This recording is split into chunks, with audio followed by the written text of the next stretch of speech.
What's up, everybody, and welcome to Theory Underground. I am your host, David McCarricker, and today is the last of the 3/3 of the exegetical readings that I've been doing for the For They Know Not What They Do course. The For They Know Not What They Do course is, well, it's about a book by Slavoj Žižek. If you haven't gotten the word on that yet, it's going on every other Saturday, starting 2 weeks ago from tomorrow.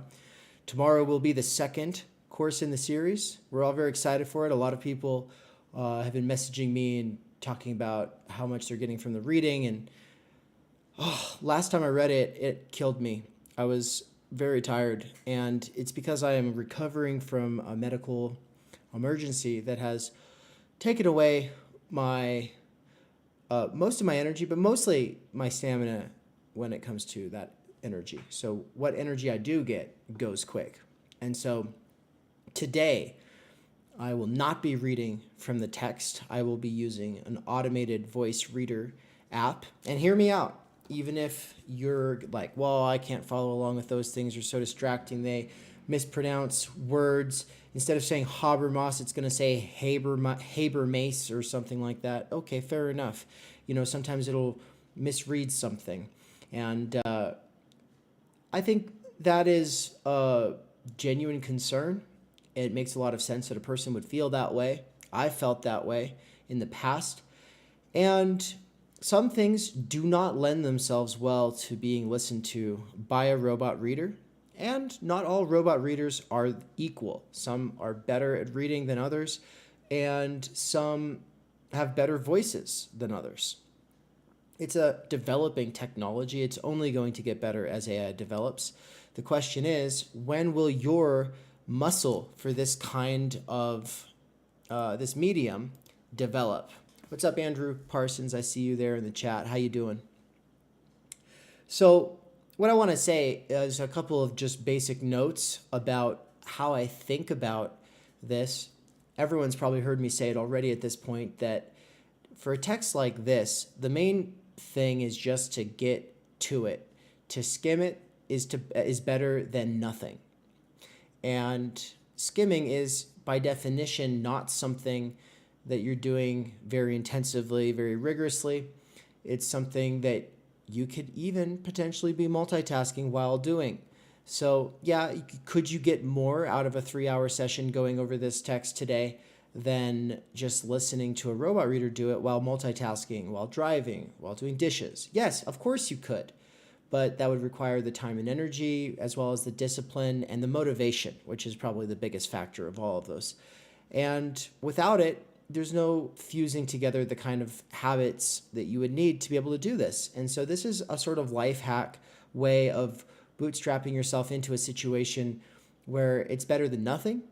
And I guess the last and most important point is that some people who have told me, oh, I'll never listen to a robot reader, have gotten better at listening to robot readers, in the sense that they've developed that muscle or that tolerance, because if it's annoying, it actually requires a kind of tolerance, right? But, I mean, I can't listen to some books on Audible because the narrators, something about their personality comes through in their voice, and it just doesn't, it kind of throws the whole text off for me. And so, even if you don't like this robot reader, the one that I use, you might like a different one. The point is just to give it a shot. Give it 10 minutes, give it 15 minutes. Let it go on for longer if you're getting anything out of it at all. But remember, this is just going over it the first time so that you can go over it a second time. This is going over it the first time so that you can get thoroughly confused, so that you can later connect something will get connected in the lecture, something will get connected while you're walking around thinking about stuff. And there's just, I believe, a sort of inherent value to knocking yourself off course when your thought patterns from your work-life balance have become so habituated into a sort of repetition, right? I don't know where I saw this. There's a study, everyone references it, like 60%, or no, it's like most people think the same thoughts kind of repeatedly 60,000 times a day or something like that. And a lot of those thoughts are just like, garbage, right? And some of them are thought terminating, and some of them are really good, but they have gotten kind of stuck, and a new concept might be necessary to get them unstuck, so that the sort of branch or line of thought that you have been returning to over and over and over again has something new in terms of material to be able to continue this line of thought, which I would assume, if you actually keep returning to it and you actually care about it, is worth cultivating. It's worth equipping with better concepts. And some concepts require a lot of work to get your hands on. And arguably the best concepts require the most work. So the quality of your thought, if you really care about it and you have these thoughts all day, every day, is to make them better. And there's just little ways of injecting that into your life. And you might go, well, yeah, but I'll go do that with some other YouTube video. Okay, well, there's YouTube videos about books. There's YouTube videos that kind of draw from books, even influencers who don't really read anymore, but they did at some point, and so they cultivated something before they became what they are. And so a lot of times books are being presupposed or referenced or talked about, but this is the real thing. And do you need some shepherd to guide you, or are you going to allow yourself to kind of have that injection of difficult new ideas shot straight into your brain? Let's do it. I'm going to start this robot reading here in a second. In the last two sections of chapter 1, of For They Know Not What They Do, I had a lot of fun trying to put it into my own words as it went. I will not be doing that most of the time on this one. Most of the time it will be listening, because I am trying to conserve my body's finite energy. And so, it's me on the mend. So that's why I'm doing it. What's up, Secret Asian Dan? Good to see you. Bah. All right. So this is what it looks like. This is what we've got. Let me see how it's going to work out. Let's pull up the screen here, and then I'll move things around to make it just right. There we go. So the section is called Derrida as a Reader of Hegel. It's section 2 of the book, How to Count 0 for 1. Let us continue. Derrida as a Reader of Hegel. I will actually slow it down slightly. Sometimes this reader says the letters instead of the word, and like I said, PDF technology, it's very complicated. It's not as simple as a Word document. There's a lot of code that goes into it, and these readers basically have to decode and then recode, and it's complicated. And so sometimes there's these bugs in there, but I've developed a tolerance to these things where the voice is neutral. It doesn't have a personality. It just works. And whenever there's a mistake, of course, machines and things like that make mistakes. Doesn't matter. There's still something, I think, of value here. So it's going to be at least good for me, giving me a brush up on the end of this chapter for tomorrow. All right, let's go. I'm slowing it down slightly because I listen a lot faster. I'm accustomed to listening to these a lot faster. But here we go. Derrida as a Reader of Hegel.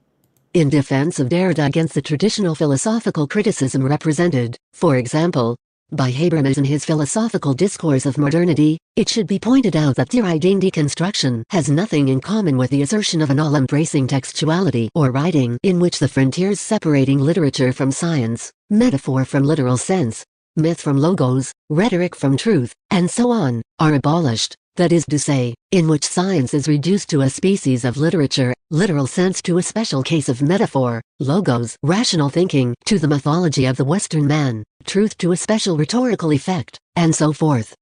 Derrida's line of argument is here far more refined. Apropos of the difference between truth and rhetoric, for example, what Derrida endeavors to demonstrate is how the very opposition of truth and mere rhetoric, the establishment of truth as something which is prior to and independent of secondary rhetorical effects and figures, is founded upon a radical, Rhetorical gesture. 25 It is the same with all other couples we have mentioned. Philosophical logos implies and inverted white mythology, second so on. The crucial aspect not to be missed is how Derrida is here thoroughly Hegelian, whereby Hegelian is the inversion by means of which the moment which negates the point of departure coincides with this point of departure brought to its extreme. Truth, as opposed to mere rhetoric, is nothing but rhetoric brought to its extreme, to the point of its self-negation. Literal sense is nothing but metaphor brought to self-negation. Logos nothing but myth brought to self-negation, and so forth. In other words, the difference between rhetoric and truth falls within the very field of rhetoric. The difference mythos-logos is inherent to the field of myth. The difference metaphor-literal sense depends upon self-differentiation of metaphoricity. In the course of the dialectical process, the moment which, at first sight, appeared as the external limit of the point of departure proves to be nothing but the extreme of its negative self-relationship. And the perspicacity of a dialectical analysis is demonstrated precisely by its ability to recognize the supreme rhetorical gesture in a reference to truth which haughtily depreciates rhetoric. To discern in logos which treats the mythical way of thinking condescendingly its concealed mythical foundation, or, as regards the relationship of law and crime, to identify law as universalized crime. The external opposition of particular crimes and universal law has to be dissolved in the inner antagonism of crime. What we call law is nothing but universalized crime, that is, law results from the negative self-relationship of crime. The problem with the Derridean approach is that it systematically overlooks the Hegelian character of its own basic operation and reduces Hegelian dialectics to the teleological circle of the notion self-mediation whereby, to refer again to the examples already mentioned, crime is nothing but a sublated moment of the law's self-mediation, whereby the teleological movement oft subordinates rhetoric to itself, literal sense encompasses metaphor, and so on. Law needs crime to affirm its own reign by means of the crime's sublation. It is apropos of the dialectic of law and crime that the contours of the two opposed readings of Hegelian dialectics come to light most clearly. The traditional reading, followed also by Derrida, according to which negative particularity, crime is particular negation of the universal law, for example, is just a passing moment of the law's mediated identity with itself. The reading according to which universal law itself is nothing but universalized crime, crime brought to its extreme, to the point of self-negation, whereby the difference crime-law falls within crime. Law dominates crime when some absolute crime particularizes all other crimes, converts them into mere particular crimes, and this gesture of universalization by means of which an entity turns into its opposite is, of course, precisely that of point de capitam. Identity as reflective determination. Hereby, we are in the very heart of the problem of identity. That is to say, these two readings point towards two different approaches to the Hegelian notion of self-identity. The first reading implies a commonplace opposition of abstract identity which excludes difference, and concrete identity qua identity of identity and non-identity, identity which includes all the wealth of difference, since, ultimately, it consists in the identity of the very process of mediation between differences. To return again to the example of law, law is the agency which excludes crime, which is abstractly opposed to it, is an abstract identity. Insofar as it is a dead scheme, all actual, effective life remains out of its reach. It lies within the particular content provided by crime. The concrete identity is, on the contrary, that of the law which is mediated by the particularity of crime, which includes crime as a sublated moment of the wealth of its content. Such a conception is usually expressed by means of well-known textbook phrases. Identity is not a dead, rigid identity with itself of an entity, excluding all change, but identity which preserves itself through the very dynamics of change, identity of the life process itself. Within the frame of the second reading, identity with itself is another name for absolute contradiction. For the coincidence between law and universalized crime, for example, the identity with itself of the law means that the law coincides with its opposite, with universalized crime. In other words, the law and its abstract identity, opposed to crimes, exclusive of their particular content, is in itself supreme crime. This is how the tautology law has to be read. The first law is the universal law insofar as it is abstractly opposed to crime, whereas the second law reveals the concealed truth of the first, the obscene violence, the absolute, universalized crime as its hidden reverse. We can sense this concealed dimension of violence already apropos of the everyday, spontaneous reading of the proposition law is law. Is not this phrase usually evoked precisely when we are confronted with the unfair, incomprehensible constraint that pertains to the law? In other words, what does this tautology effectively mean if not the cynical wisdom that law remains in its most fundamental dimension a form of radical violence which must be obeyed regardless of our subjective appreciation? In the class struggles in France, in the midst of a concrete analysis of the revolutionary process, Marx articulated an exemplary case of such a doubling of the universal when it is confronted with its particular content. He discusses the role of the party of order in the brisk events after the 1848 revolution, the secret of its existence, the coalition of Orleanists and Legitimists into one party.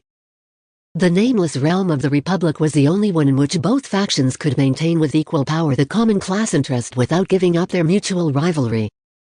If each of their factions, regarded separately, by itself, was royalist, the product of their chemical combination had necessarily to be Republican. 26. Republican is thus, in this logic, a species of the genus royalism. Within the level of species, it holds the place of the genus itself in that, the universal genus of royalism is represented, acquires particular existence, in the form of its opposite. In other words, the genus of royalism is divided into three species, Orleanists, Legitimists and Republicans. We could also grasp this paradoxical conjunction as a question of choice. A royalist is forced to choose between Orleanism and Legitimism. Can he avoid the choice by choosing royalism in general, the very medium of the choice? Yes, by choosing to be Republican, by placing himself at the point of intersection of the two sets of Orleanists and Legitimists. This paradoxical element, the tertium deter, the excluded third of the choice, is the uncanny point at which the universal genus encounters itself within its own particular species, that is to say, the proposition. A royalist is a Republican is a tautology whose structure corresponds perfectly to that of the proposition God is God, unmasked by Hegel as pure contradiction. If anyone opens his mouth and promises to state what God is, namely God is God, expectation is cheated, for what was expected was a different term in its on. Looking more closely at this tedious effect produced by such truth, we see that the beginning, the plant is, sets out to say so meth and g, to bring forward a further determination. But since only the same thing is repeated, the opposite has happened, noth and g has emerged. Such identical talk therefore contradicts itself. Identity, instead of being in its own self-truth and absolute truth, is consequently the very opposite.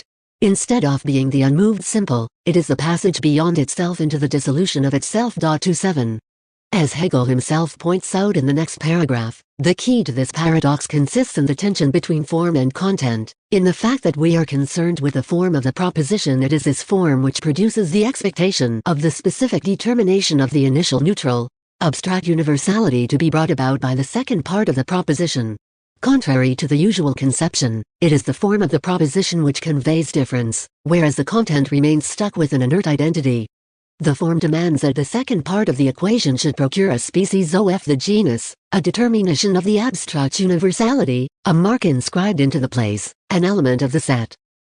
What do we get instead?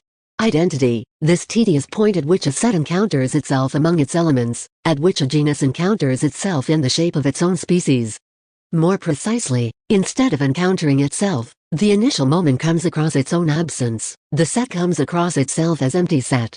If the first God is the positive God, the genus which encompasses all species, all his particular content, the God of peace, reconciliation and love, then the second God is the negative God, he who excludes all his predicates, all particular content, the God of hatred and destructive fury, the mad God, as in the proposition the royalist is a Republican, in which Republican embodies royalism in general by means of excluding all its particular content, the different species of royalism.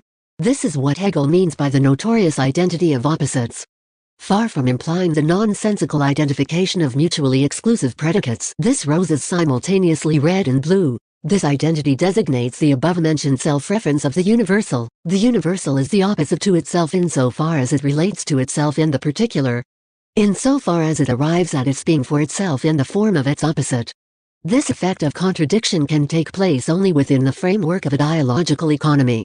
The first part, God is, provokes in the interlocutor the expectation determined by the very form of the proposition. One awaits a predicate different from the subject, a specific determination of the divine universality, God is omnipotent, infinitely good and wise, and so on.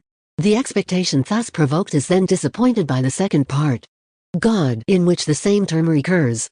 This dialogical economy therefore implies a purely logical temporality, a temporal scansion between the moment of expectation and the moment of its disappointment, a minimal delay of the second part of the tautology. Without this minimal temporality, the proposition A equals remains a simple affirmation of identity and cannot produce the effect of pure contradiction. God is 99. Therein consists, in short, the Hegelian conception of identity. Identity of an entity with itself equals the coincidence of this entity with the empty place of its inscription. We come across identity when predicates fail. Identity is a surplus which cannot be captured by predicates, more precisely, and this precision is crucial if we want to avoid a misconception of Hegel. Identity with itself is nothing but this impossibility of predicates. Nothing but this confrontation of an entity with the void at the point where we expect a predicate, a determination of its positive content. Law is. Identity with itself is thus another name for absolute, self-referential negativity, for the negative relationship towards all predicates that define one's, what? Identity. Insofar as, in Hegel, absolute negativity constitutes the fundamental feature of subjectivity, we could add that A equals A offers as the shortest possible formulation of the identity of substance and subject. Subject is substance reduced to the pure point of negative relationship towards its predicates. Substance insofar as it excludes all the wealth of its contents. In other words, it is a totally desubstantialized substance whose entire consistency lies in the refusal of its predicates. 28 And, to return to Derrida, this is a step that the Derridian deconstruction seems unable to accomplish. That is to say, Derrida incessantly varies the motif of how full identity with itself is impossible, how it is always, constitutively, differed, split, how the condition of its possibility is the condition of its impossibility, how there is no identity without reference to an outside which always already truncates it, and so on, and so on. Yet what eludes him is the Hegelian inversion of identity, qual impossible into identity itself as a noun for a certain radical impossibility. The impossibility unearthed by Derrida through the hard work of deconstructive reading supposed to subvert identity constitutes the very definition of identity. It is here that we should recall the proposition from Hegel's logic. By way of reconciliation, the negative force recognizes in what it fights against its own force. By way of reconciliation, the deconstruction recognizes an identity that it endeavors to subvert via the hard-working symptomal reading its own essence, the name for the impossibility that hinders the constitution of a full identity with itself. The same proposition applies also to the relation of law and crime. By way of reconciliation, the negative force of crime recognizes in the law it fights against its own essence, universalized crime. 29 This very logic of identity was at work in the fantasy image of Margaret Thatcher. Within a deconstructivist approach, it is easy to locate the paradoxical outside by reference to which Thatcherism constructed its identity. The invasion of alien powers, Maladusted, immigrants, IRA terrorism, Scargill's numb as the enemy within, and so on, threatens to undermine British character, the attitude of self-reliance, law and order, respect for values and industrious work, and thus to overflow and dissolve British identity. It is therefore highly significant that in her description of the adversary, Thatcher has often resorted to the metaphor of an alien monster eroding and corrupting the fabric of our way of life. Here, the deconstructivist approach would point out the fundamental ambiguity of this alien element, its double status. It is simultaneously within the structure as its subordinated, contained element, the immigrant who accepts the superiority of the British way of life, and outside it, the threatening, cancerous foreign body. This ambiguity forces us to reverse the spontaneous ideological perception of Thatcherism. It is not sufficient to say that Thatcherism was obsessed by the fear of the alien intruder supposed to undermine our identity. What must be added is that the very identity of the British character constitutes itself by reference to this intruder, not only in sense of a simple differential opposition whereby an identity can assert itself only via its difference to its other, but in a far more radical way. Our identity is in itself always already truncated, impossible, mutilated, antagonistic, and the threatening intruder is nothing but an outside projection, an embodiment of our own inherent antagonism. From the Hegelian-Lacanian perspective, however, a further crucial step is necessary, indicated already by Jacqueline Rose in her analysis of Thatcherism's appeal. 30. The starting point of Rose's analysis is the uncanny resemblance between Thatcher, the cold-blooded defender of tough measures, the Iron Lady, and Ruth Ellis, a mythical figure of English crime history. A murderess who irritated the public by not accomplishing the crime in the usual feminine way. Outburst of passions, hysterical breakdown, and so on, until the very end. She kept her composure, did not show any remorse, attended the trial impeccably dressed. The secret of Thatcher consists in the same impossible conjunction of femininity with the resolute and calculating male attitude. Although she acts as a male criminal, she can get away with it insofar as she is a woman. Are we not again at the Hegelian formula of identity? Is the equation Thatcher equals Ellis not a new version of the tautology God is God or royalist is Republican? The point is not only that Thatcher's identity is constituted by reference to a constitutive outside.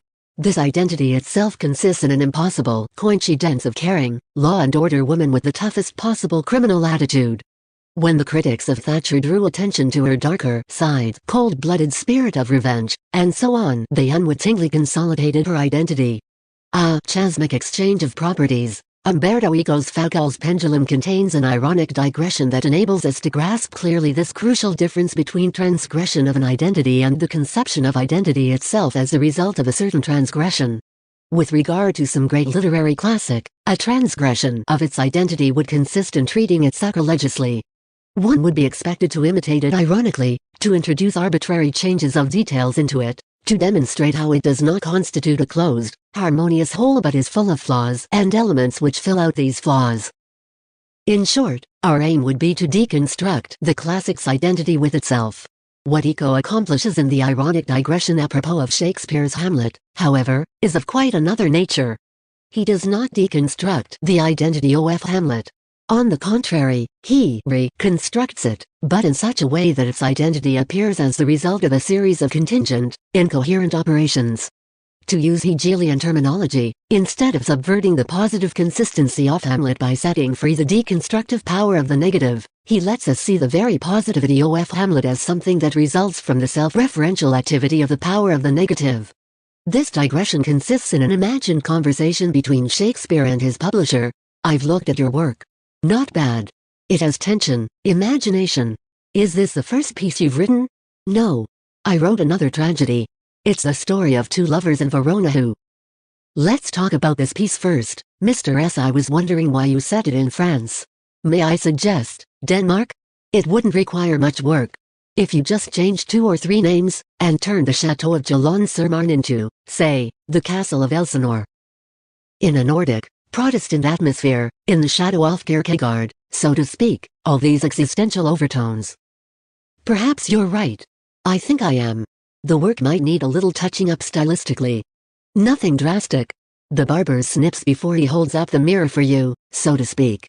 The father's ghost, for example. Why at the end? I'd put him at the beginning. That way the father's warning helps motivate the young prince's behavior, and it establishes the conflict with the mother. Good idea. I'd only have to move one scene. Exactly. Now, style. This passage here, where the prince turns to the audience and begins his monologue on action and inaction. It's a nice speech, but he doesn't sound, well, troubled enough. To act or not to act? This is my problem. I would say not my problem but the question. That is the question. You see what I mean? It's not so much his individual problem as it is the whole question of existence. The question whether to be or not to be. 31. The effect thus achieved in a way inverts the Brechtschen-Verfremdung. It does not simply estrange, denaturalize, a most familiar classic, it rather allows us to see negativity at work in the very constitution of this classic. It procures an answer to the question, how did the classic become a classic? By displaying the intertwinement of contingent encounters that brought about the classic, it generates the familiar classic from the strange. To refer again to Hegelian terms, it exhibits how the familiar results from the double estrangement, from the estrangement's self-reference. Our starting point is the unfamiliar. By varying it, by estranging it from itself, we find ourselves all of a sudden in the midst of the familiar. This is what Hegel has in mind when he defines identity as reflective determination, as a result of the self-referential movement of negativity. Let us return for the last time to the dialectic of law, and crime as its transgression. Law in its positive identity results from the negative self-relationship of crime by means of its universalization, from an absolute criminal gesture which excludes all other particular crimes, in other words, from the self-estrangement of the crime as strange to the law's normality. This reversal, the dialectical generatrix of identity, is homologous to what Andrei Warminsky concisely called an chasmic exchange of properties. 32 Although he also falls prey to the error common among perspicacious critics of Hegel and formulates as a reproach to Hegel what is actually a basic feature of Hegel's thought. Warminsky develops this exchange of properties apropos of the example of example itself, apropos of the way Hegel conceives the difference between example and its meaning, pure thought. At first sight, things seem clear. An example is just an external, passive resource which enables us to give plastic expression to our thought. Although thought needs it to achieve its clear comprehension, we must be careful to avoid being seduced by its literality, by the excess of its external particular content. An example is ultimately just an example. It should sublat itself by directing our attention towards its notional kernel. What we have here is thus, at first sight, a pure case of the classical metaphysics of meaning. We must prevent the inner presence to itself of the thought from getting lost and dispersing itself in the false deceptive wealth of its example. The inner content must dominate and penetrate the false immediacy of the example. However, as Warminsky demonstrates by means of a detailed analysis of the way Hegel treats the classical Aristotelian wax ring example, just as wax takes in only the sign of the golden signet ring, not the gold itself, rather purely its form, so in sensation only the form of the perceived object comes to the soul. Without the matter, there is always some point at which this opposition of the inner active thought and of its external passive example breaks down, is inverted, at the point, namely, at which Hegel endeavors to explain by means of an example the very difference between literal and proper theoretical readings of an example. At this point, a kind of paradoxical short circuit occurs. The difference between example and the notional content it is supposed to exemplify is inscribed into example itself. The very example provides an example of how we should treat it as a mere example. In short, true, there is a danger that we will be seduced by the excessive wealth of the example's immediate content, but the only way to avoid it is to rely on a good example. This uncanny inversion is Warminsky's chasmic exchange of properties between the interior of thought and the exterior of its example. Here, on the contrary, it is the example which is active, which generates the difference between itself and the thought, whereas the inner thought remains a passive medium that arrives at its content with the aid of its example. The homology between this exchange of properties and the dialectical genesis of law via the universalization of crime is striking. If the genesis of law brings forward the point at which law coincides with universalized crime, the exchange of properties between thought and its example brings about the point at which the example becomes indiscernible from its thought, insofar as it founds itself on its own difference from thought.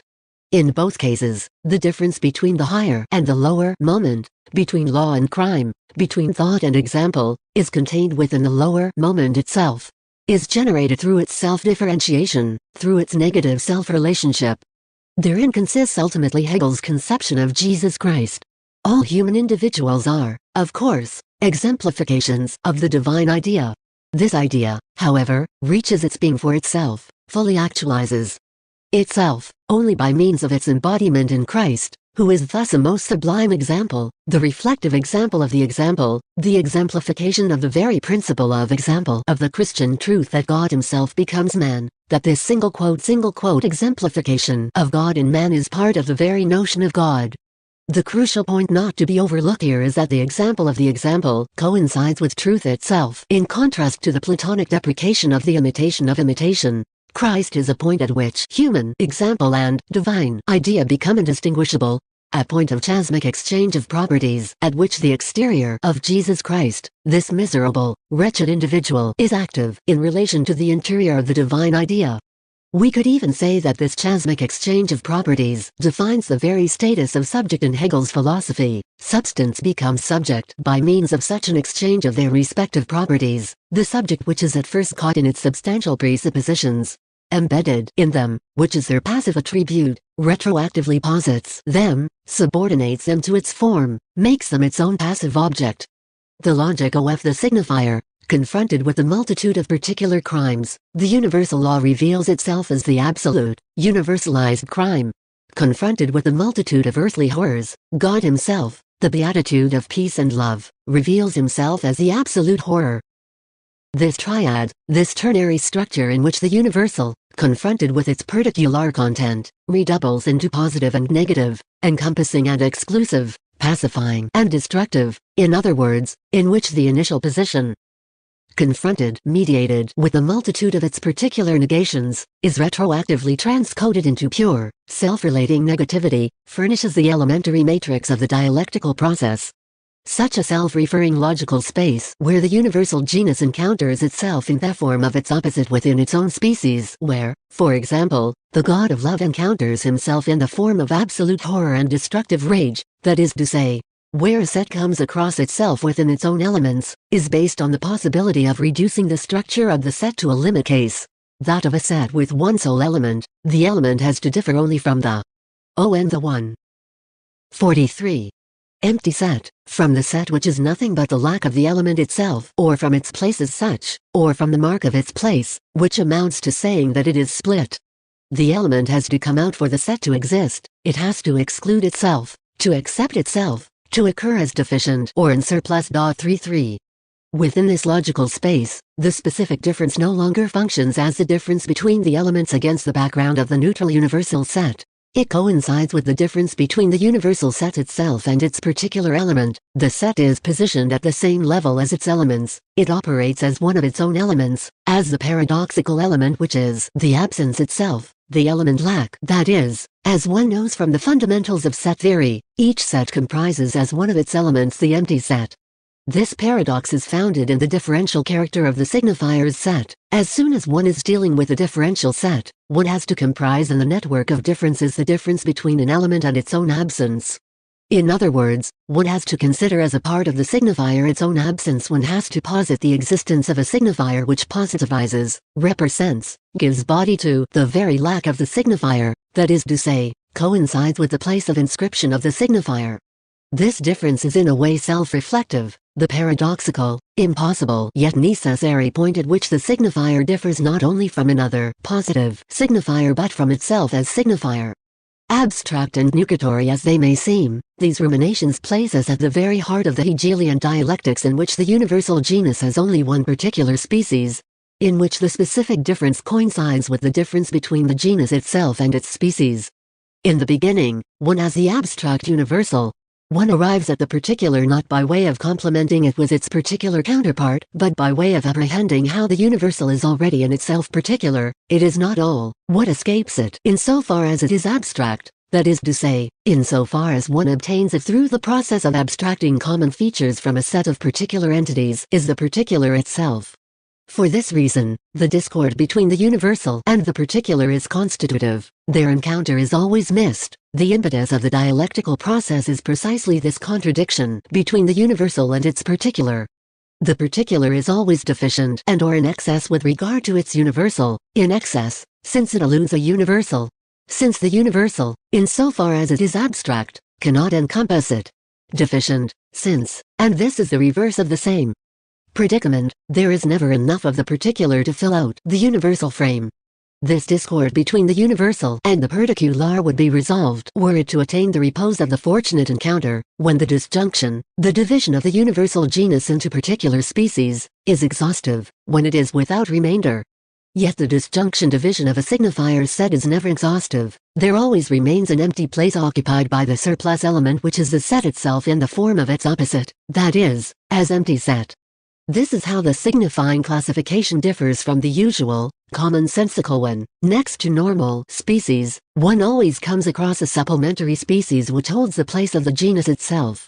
This, then, is the basic paradox of the Lacanian logic of non-all. In order to transform a collection of particular elements into a consistent totality, one has to add or to subtract, which amounts to the same thing, to posit as an exception a paradoxical element which, in its very particularity, embodies the universality of the genus in the form of its opposite.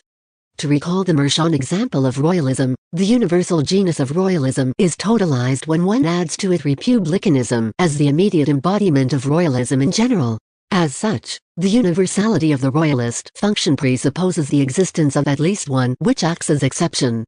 The radical consequence of it is that the split, the division, is located on the side of the universal, not on the side of the particular.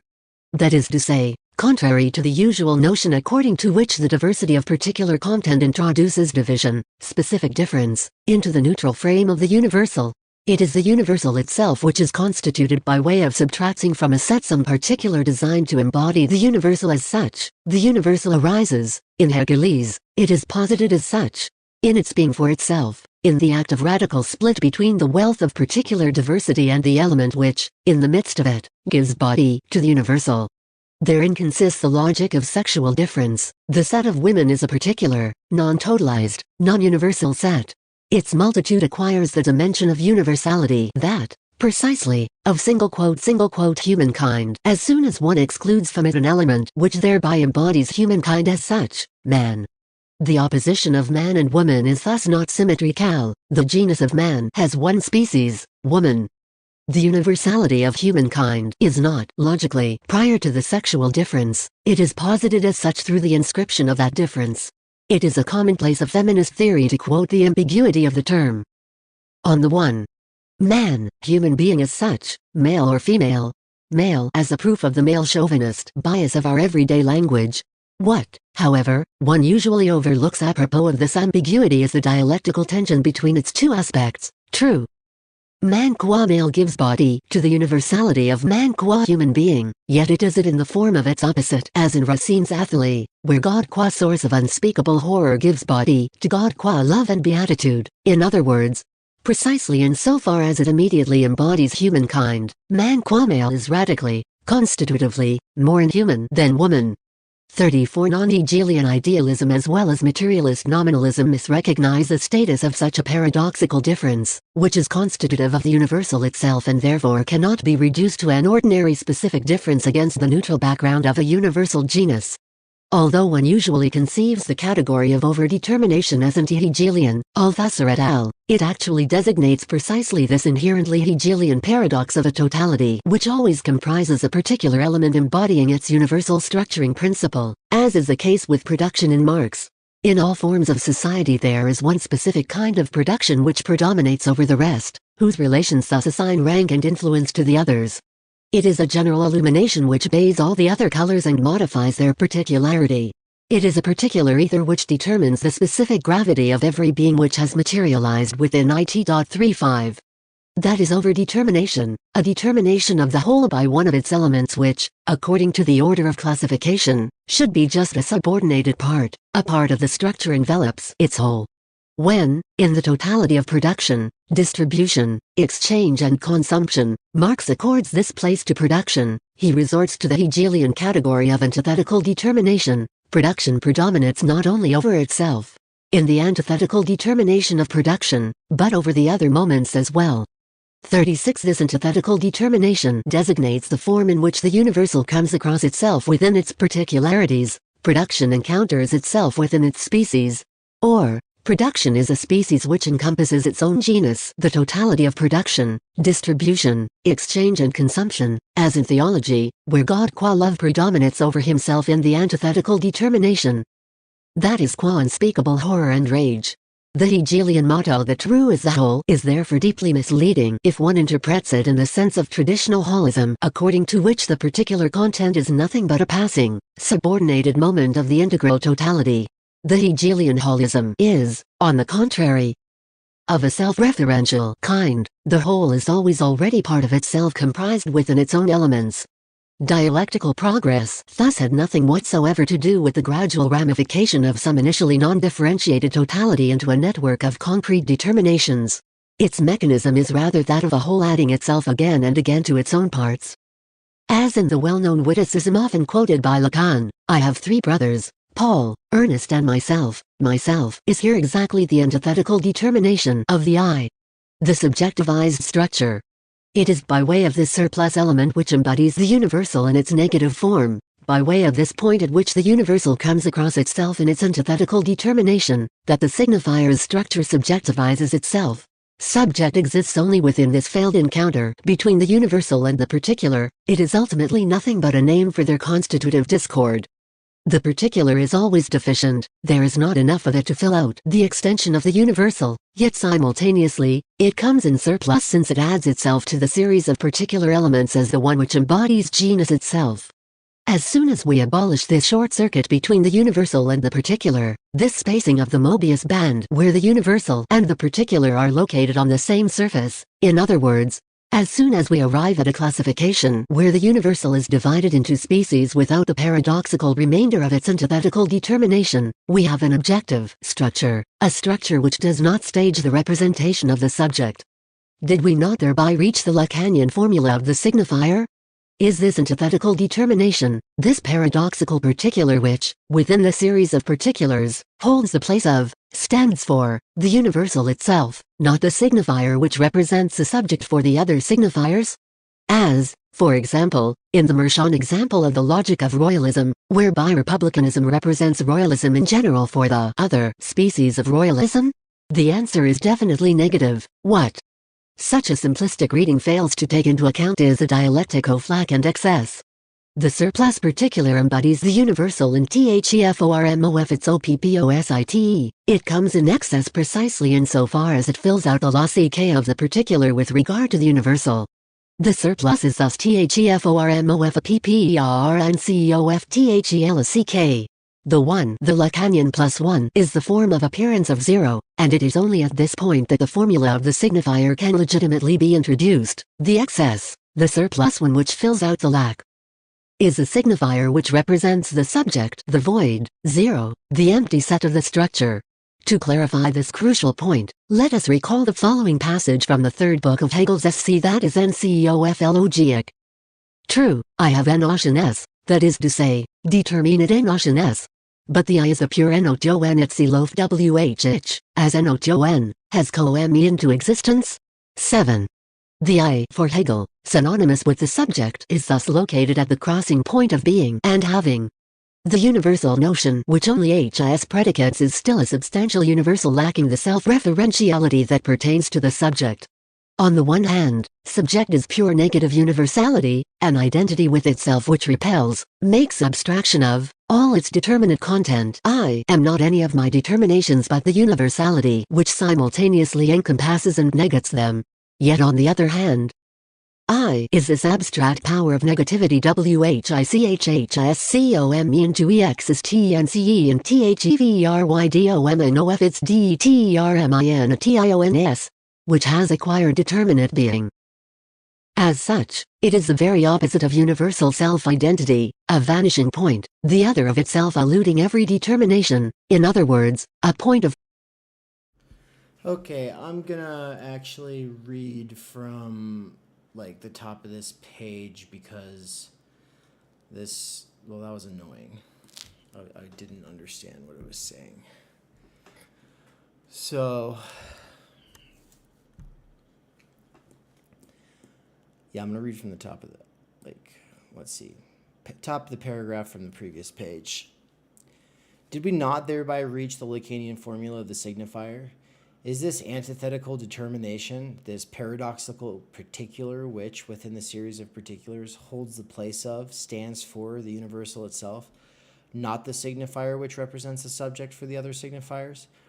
As for example, in the Marxian example of the logic of royalism, whereby republicanism represents royalism in general for the other species of royalism, the answer is definitely negative. What such a simplistic reading fails to take into account is the dialectic of lack and excess. The surplus particular embodies the universal in the form of its opposite. It comes in excess precisely insofar as it fills out the lack of the particular with regard to the universal. The surplus is thus the form of appearance of the lack.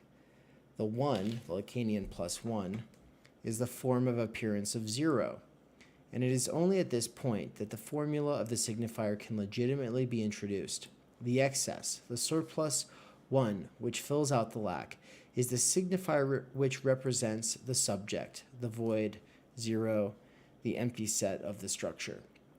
To clarify this crucial point, let us recall the following passage from the third book of Hegel's Science of Logic. True, I have notions, it says. This is to say, determinate notions. But the I is the pure notion itself, which, as notion, has come into existence. End quote. The I, for Hegel, synonymous with the subject, is thus located at the crossing point of being and having.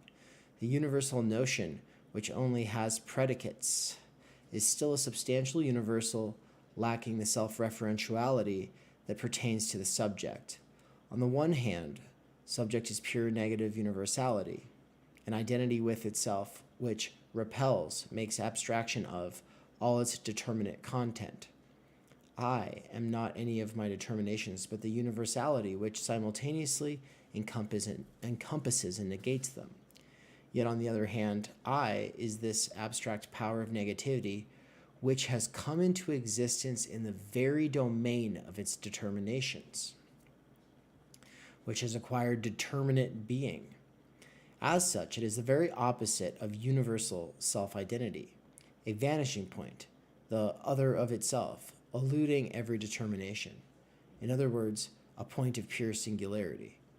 It is precisely this oscillation between abstract negative universality, abstraction of all determinate content, and the vanishing point of pure singularity, this absolute universality which is also immediately an absolute individualization that constitutes, according to Hegel, the nature of the I as well as the notion, the ultimate identity of the I and the notion.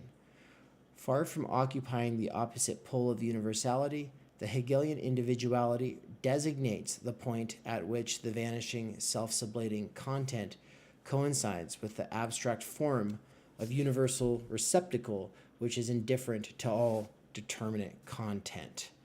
And for a second here, I'm just going to turn the camera back on and say that Night of the World said in the chat that listening to this robot, as opposed to me when I was stopping and kind of explaining as it went, is like a machine gun version.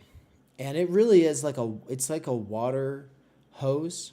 I said in the chat that I only ever listened to text-to-speech for throwaway articles. You know, when someone shares an article on social media and you feel the need to at least check it out, I just open it, add it to my Pocket app on my phone, and then I'll listen to it later. And because the Pocket app will kind of automatically play one article after another, it's like, oh, I'm going to do the dishes. Okay, I'm going to take a minute to listen to some articles, and then I'll just push play, and I'll be listening to some articles. Or walking around, oh, I might as well listen to an article. You know, I might listen to one, I might listen to a few. I might skip one halfway through because I go, it's garbage. But also people share some real gems on social media as well. So, you know, people email me articles to check out. I would never get to these if I had to sit there and stare at a screen. And there are articles that I come back to repeatedly. And I listen to them a couple of times, and maybe that's all I need. But sometimes I then read it, and then I just need a refresher or something like that. So the machine gun is really good for not getting caught up in the weeds. If you don't understand a paragraph or two, sometimes the general confusion gets cleared up later, and then sometimes it doesn't. And then you go, I don't even care, and that's fine. But if you do care, then you can go back over it later. And I liked what MK was saying in the chat, which was, they said, man, listening to this after reading helps a lot. So you can also listen to it after reading. I mean, one thing that I know a lot of us do is we write something and then we put it into a text-to-speech thing so we can hear what we wrote back in a neutral voice that doesn't sound like our own. And that, that way if there's missing words that your brain was filling in the gaps of, you'll notice it when the reader misses those words, right? So, figuring out what our relationship to this kind of software is, how to use it, it's all part of the process. But I'm about to turn it back over to the reader. Just wanted to acknowledge the chat. And yes, Night of the World says the utility of text-to-speech is great function, 100%. Look, there's a lot of things I need to be doing, and if I only have so much energy, then the question is, what are those things that matter the most? Like, in my ideal world, I'd just be doing exegetical readings, writing, and everything all day. But, you know, a website and all of the other things that I'm doing requires care and cultivation. And it's a lot of busy work. And if I had the money to hire other people to do that busy work, then I'd have to sit in meetings with those people all the time.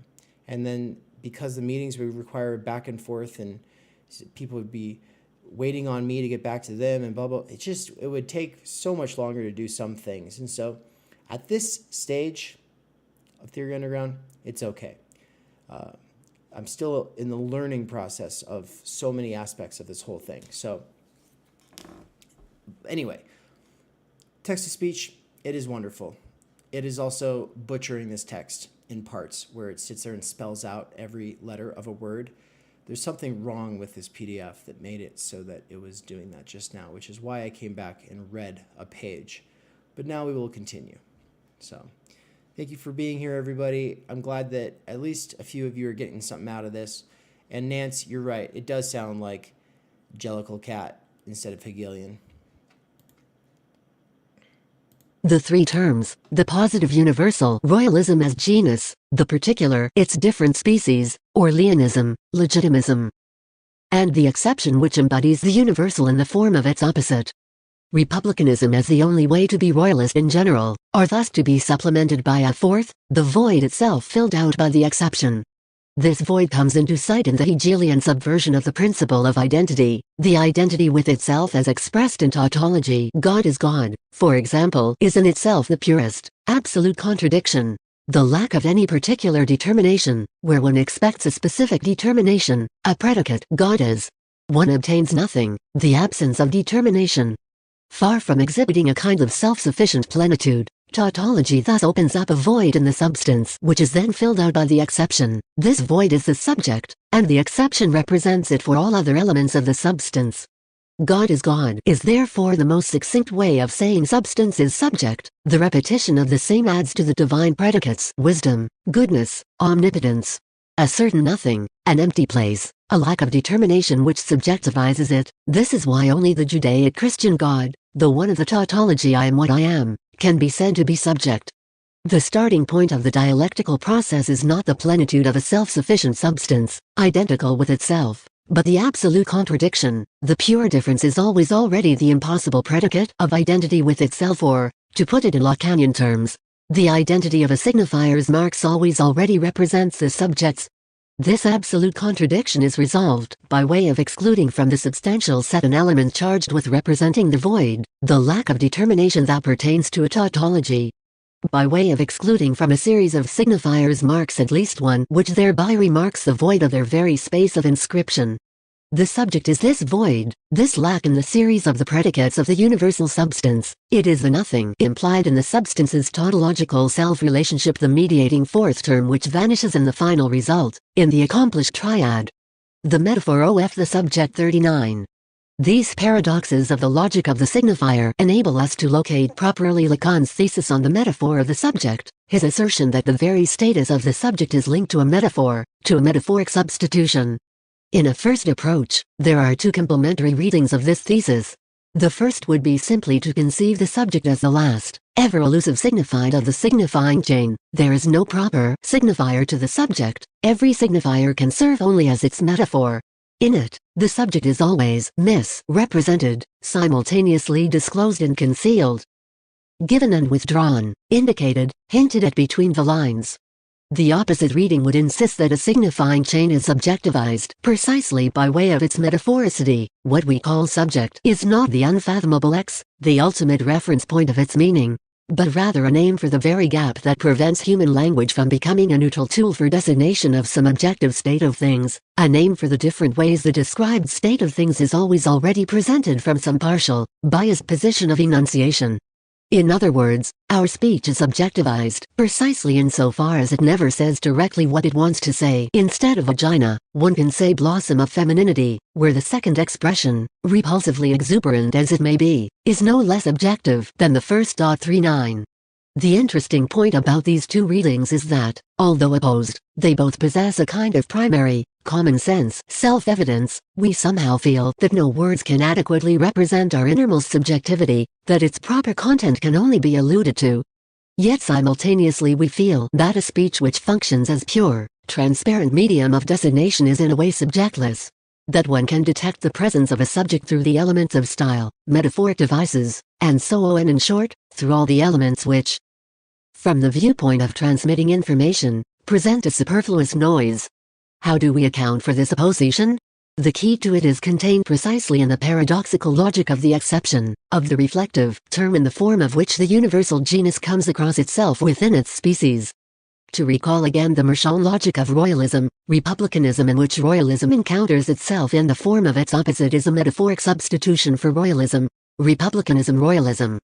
Yet, as we have just seen, this exception, the pure signifier, is a Janus-like entity with two faces.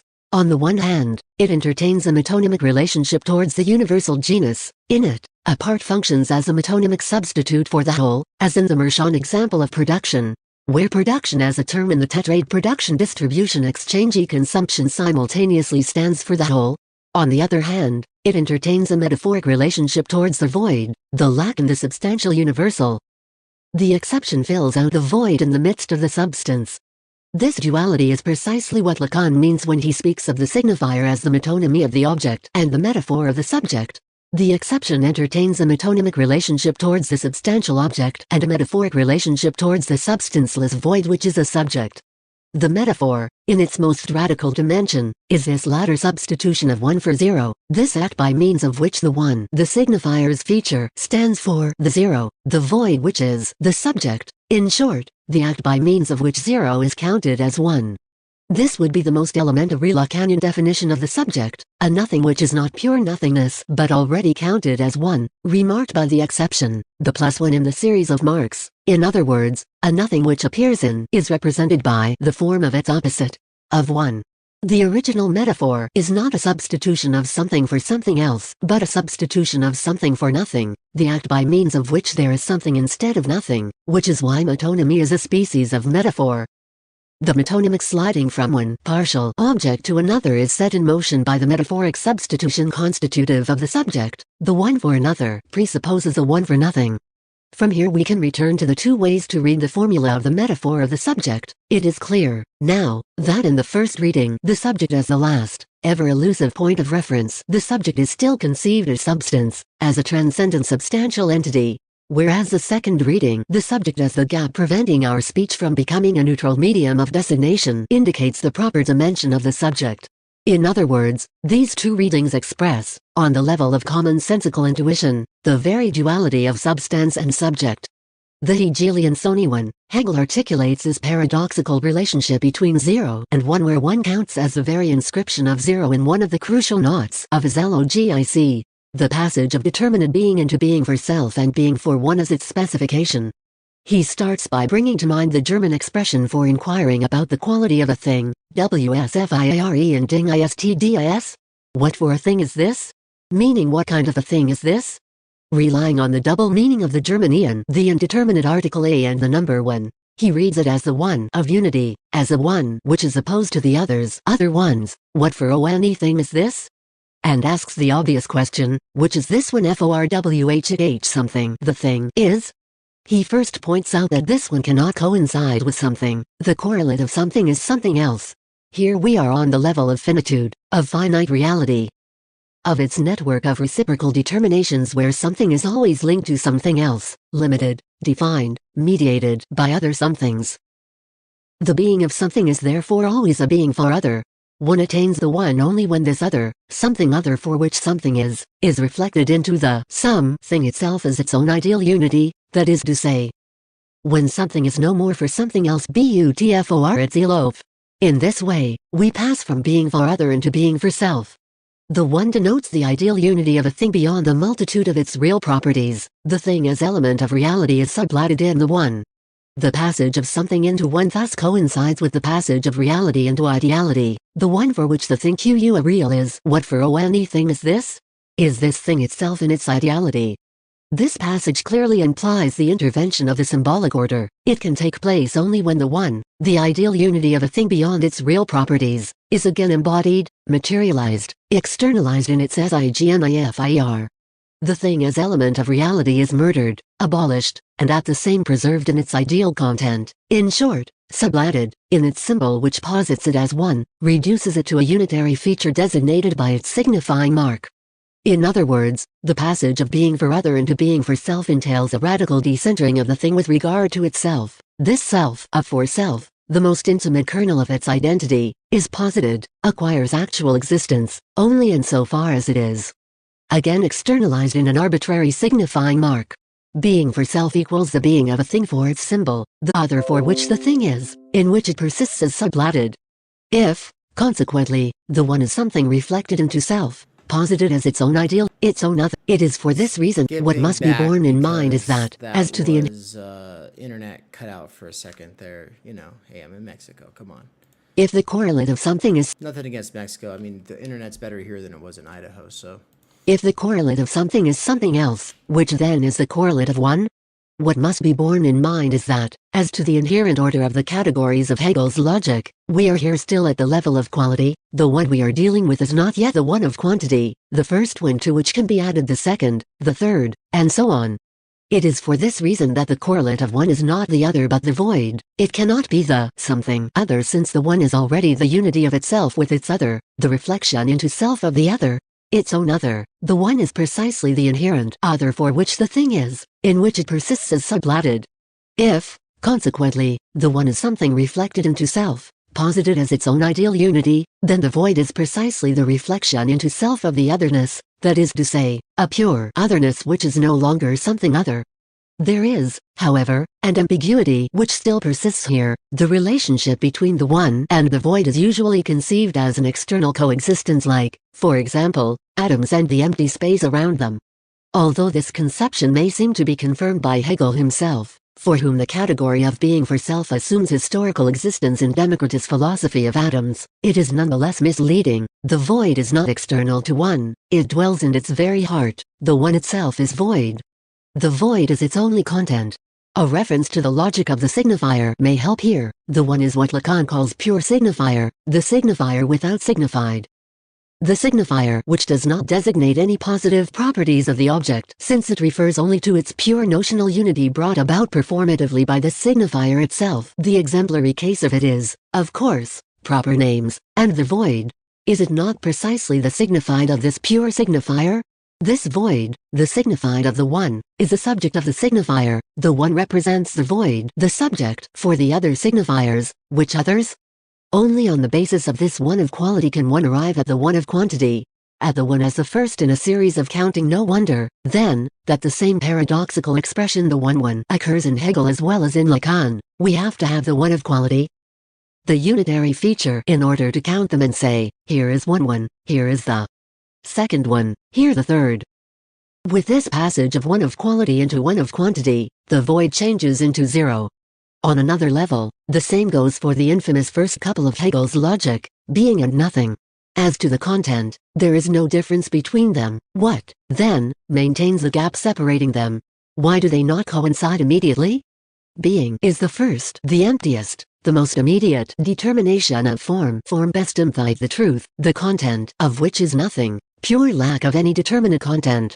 It is precisely because of this immediate coincidence of their respective contents that the contradiction between being and nothing is absolute. It is not a simple incompatibility of two positive contents, but the contradiction between content and form at its purest. That is to say, as to its form, being already possesses a determination of something, yet its content is nothing. It is therefore nothing in the form of something, nothing counted as something. Without this absolute tension, being and nothing would coincide immediately and the dialectical process would not be set in motion.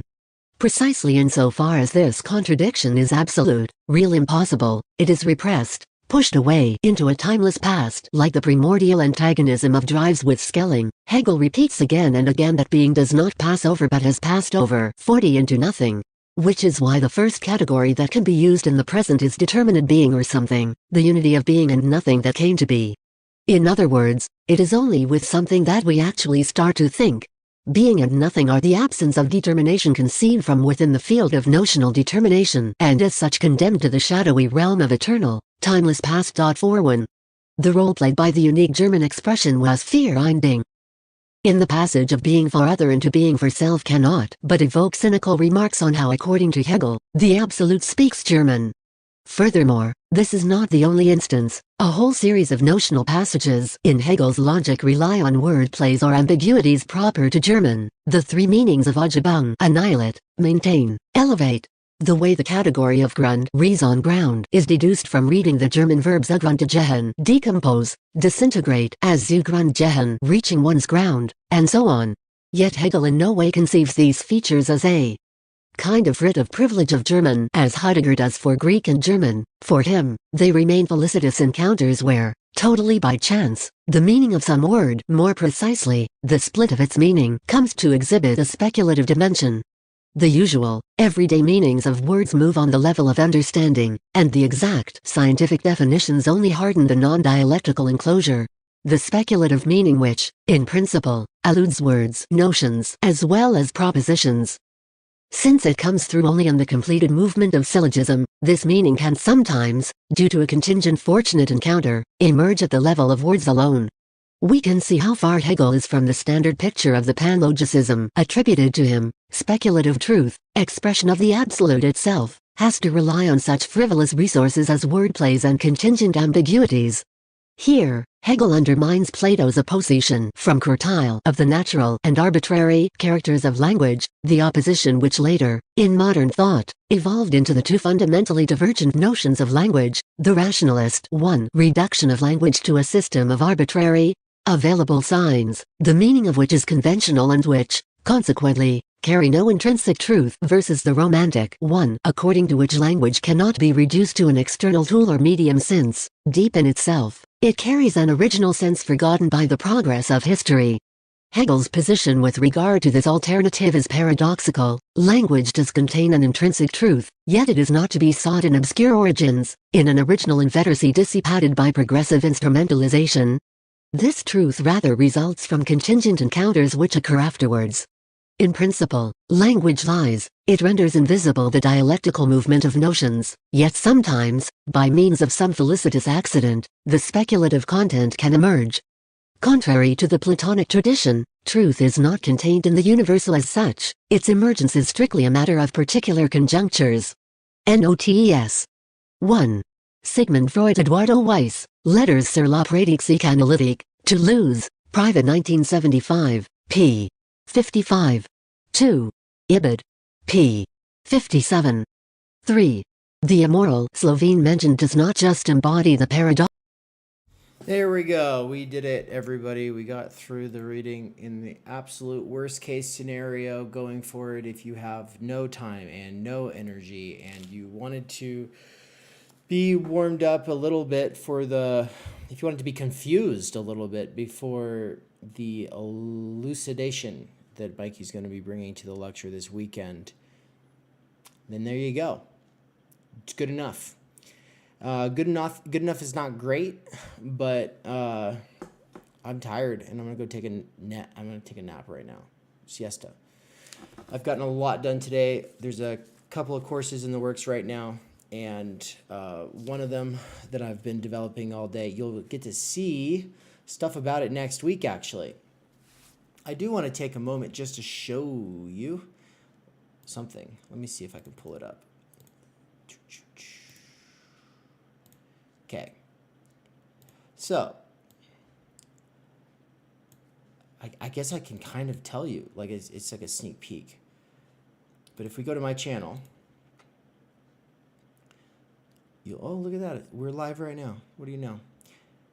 Yeah, that's right. Upcoming live streams. What do we see here? Unveiling What is Sex by Alenka Zupančić with Cadell Last of Philosophy Portal. That is going to be a week from today at 10 a.m. my time. I'm in Central Standard Time.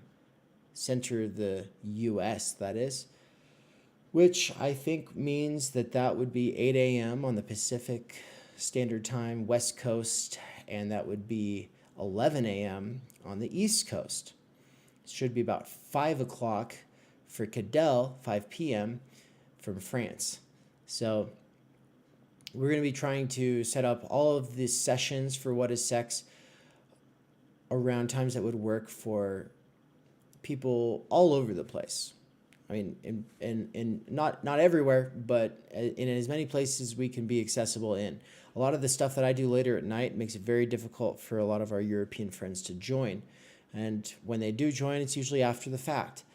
But if you want to take this course, What is Sex? This is the first one that we're going to be announcing. And the announcement is next week. Here. So there's a button here. You see it says Notify Me. You can click that button, and then you'll get a reminder. So I'm going to drop the link for that into the live chat right now. And yeah, I'm getting really excited about this course. What is Sex? Basically, if you're not familiar with her, Alenka Zupančič is the, oh, look at that.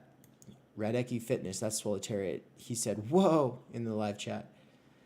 Let's see, I'm going to laugh. But if you don't know, she's one of the Slovenian Circle, one of Slavoj Žižek's closest conspirators. The Slovenian Circle is doing all the cool shit. Slavoj is the one who popularizes it. And he also, to be fair, is one of like I mean, without him, it wouldn't be happening, right? But he's the one who really brings together Doler and Zupančič and the rest. So this is going to be a really cool opportunity to dive into some contemporary literature that is a sort of intervention on the discourse of sex and gender. And it is an implicit critique of Judith Butler, right? No, it doesn't critique everything, but there's a fundamental critique being developed here.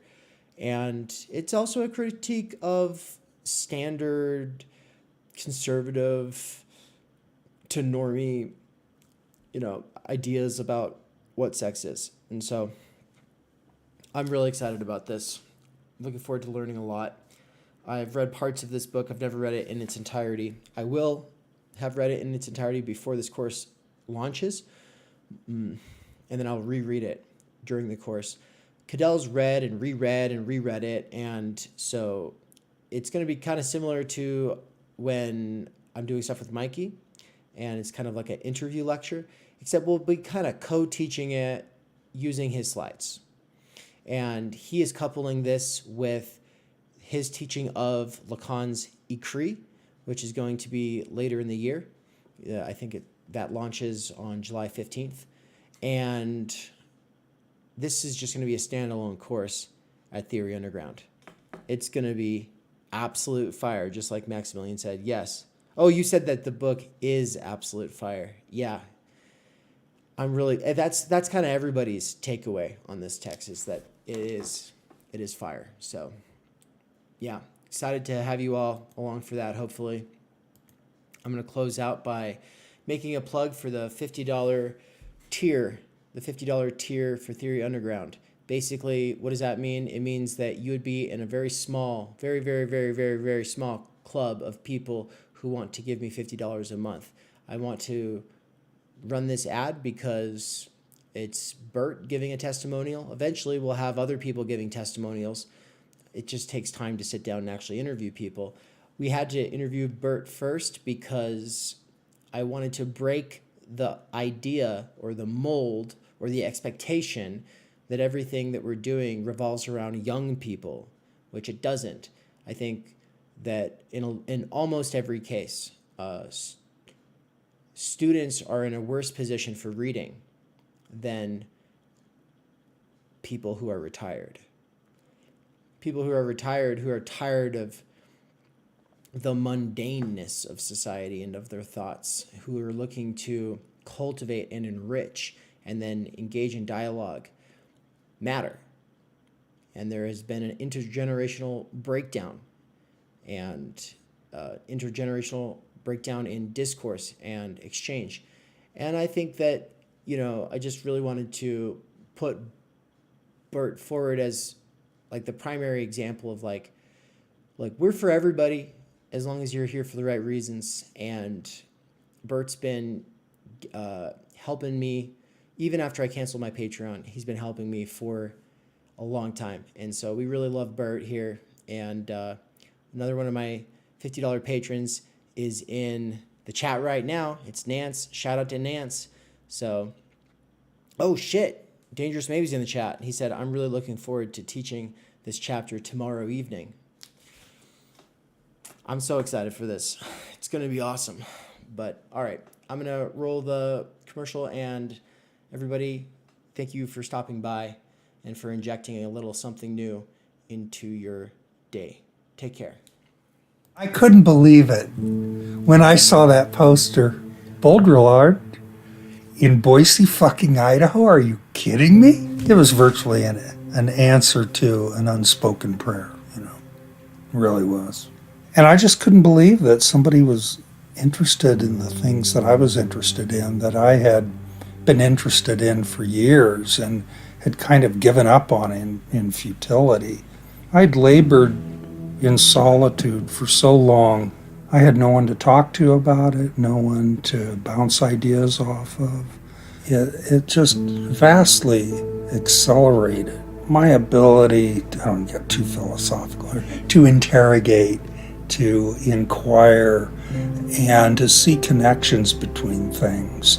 And so the theory underground that Dave is developing in this mission is trying to reach an audience of people who aren't just doing philosophy in a university setting. Why is there an advantage to doing philosophy outside of an academic setting? Well, the neat thing is that you can really drill down. You know, when you're in school, you have to do 50 things, and you do them all partially. And it's like you're digging a well, and you're digging very shallow wells. When you can drill down deep and take your time and really get into something, especially with a company of fellows, that you get into the slipstream of a great philosopher, and you just have to take the deep dive. But initially, a lot of these philosophers, they're speaking to a tradition, they're trying to resolve specific problems, and they just assume you know what those are, that you've had their life experience. So the first time you read them, you're just trying to get the lay of the land, and you may well have some insights. You may wrongly associate certain things you know with what they're saying, but then you'll maybe look at a secondary text, and now, since you have something to bring to the table, all the lights start going off. And then when you read the philosopher the second time, you can read them more knowledgeably. And so you're looking for things, you're better able to follow along, you're not left behind so much. The third reading, though, and these are for profound books. I mean, you don't have to read everything like this. But for a profound text, the third reading is where you've learned enough that you relate it to everything else you know, that you begin to see the connectedness between what this philosopher is doing and the implicit, unstated situation that they were speaking to initially. You know something about that. And you see the connection between that and all sorts of other things. And you connect it to your life and the way you live and move through the world and the way you see things and interact with people. And you are not just absorbing, you're creating. You're a co-creator. When it's all said and done, you just have to put it into your own words. And there's a danger of reductionism there. But when you put it into your own words and you're bringing all these different strands together, it's really phenomenal. And that's what the third reading does. So, a few years ago, Dave, running the Theory Clip channel, had a Patreon going and discontinued accepting money from people. But since then, you have continued to make a donation monthly. And it's obviously very meaningful to Dave, meaningful to me as well, being Dave's partner. Right. And so why do you do that, essentially? Well, Dave brings people together. Whatever Dave is doing is valuable. And my life was completely changed.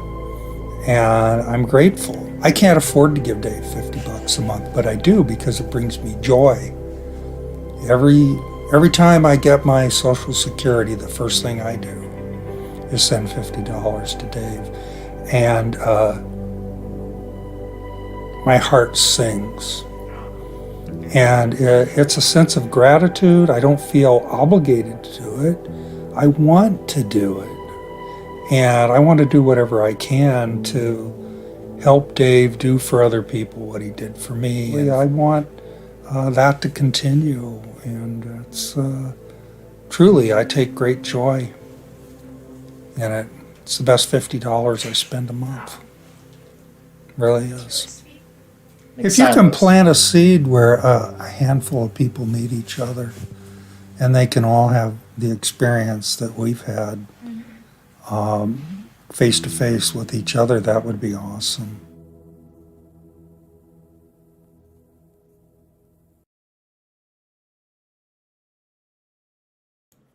Cool, everybody. Make sure to like, follow, subscribe.